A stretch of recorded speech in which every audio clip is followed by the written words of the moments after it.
In front of me is Motorola Moto G54 Power, and today I would like to show you how you can add a password to Google Passwords Manager. Begin by opening Devices Settings and scrolling all the way down to access Google. Then click on All Services. Select Autofill with Google and Google Password Manager.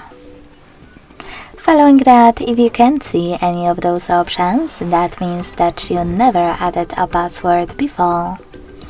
To make them visible, you need at least one, so to fix it, hit this gear at the top right corner. Then click on this switcher next to Offer to save passwords if it's not already on.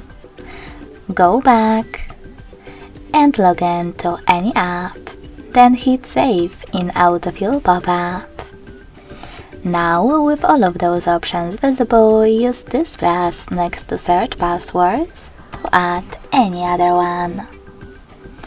At the top, input the chosen website, or click on Select App and tap on the chosen one. Then enter your username, email or phone number, password, and even take some helpful notes. When you finished, select Save at the top right corner. As you can see, after that, my password was successfully added. Thanks so much for watching. If you enjoyed this video, don't forget to leave a like, comment and subscribe. Bye!